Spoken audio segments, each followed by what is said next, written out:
Good day everyone, I am Angelica Ivantanedo from BS Ed English 3-1 and the last reporter from Group 3. So today, I will discuss the changing economy and curriculum.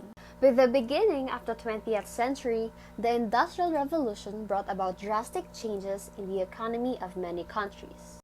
More people live in cities and work in factories. Students were taught the facts and skills they needed for industrial jobs, which they were likely to hold their entire lives.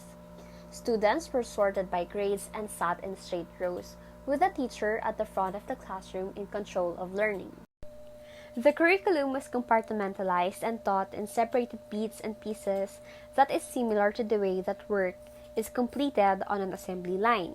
Schools became efficient social institutions with the goal of turning out identical products. Few would disagree that the main function of education is to produce people with appropriate skills and knowledge to enable them to participate in the nation's economy. The nature of schooling tends to reflect the nature of the society that you can see here in the figure 4.1, Changing Economy and Curriculum. In the latter part of the 19th century, life in the United States was farm-based and schools reflect that lifestyle. For example, the one-room schoolhouse was sufficient to meet the needs of an agrarian society.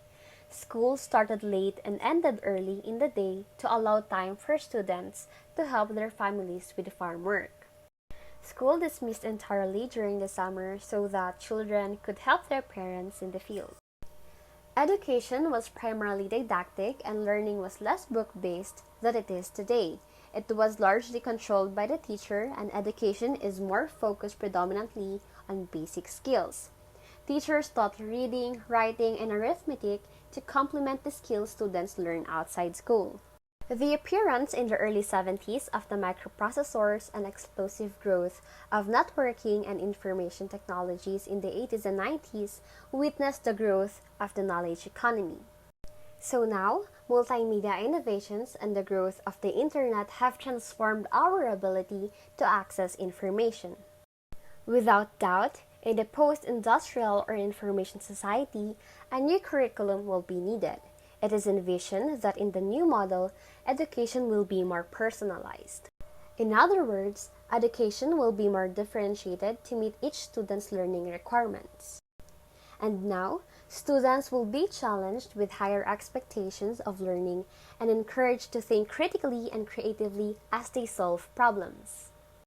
They will spend more time using information technology and learn independently. The knowledge gained and skills acquired and attitudes nurtured will support them throughout life. Today, society is increasingly becoming diverse, especially in urban areas.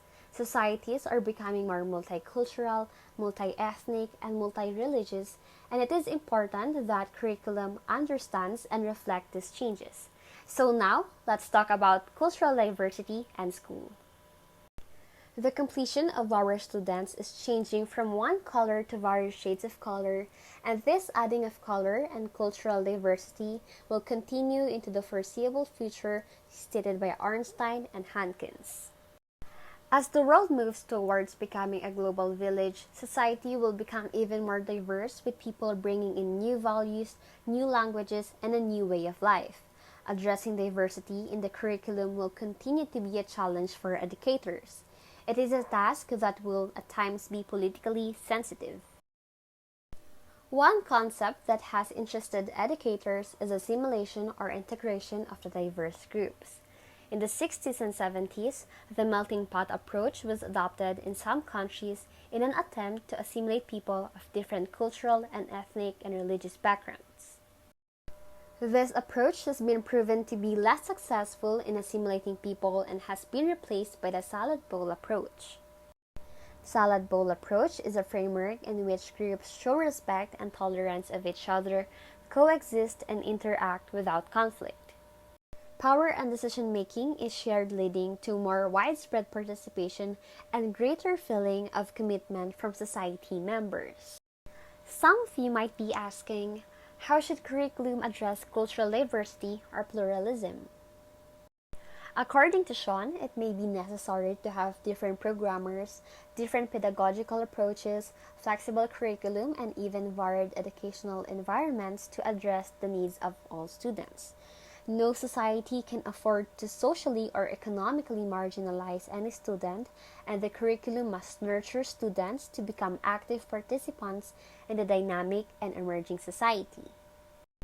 So the challenge confronting educators is developing curriculum that is responsive to students' diverse social and cultural values and at the same time capable of creating a national identity based on core values and practices. Thank you for listening, and I hope you learned something from us. Take care and God bless!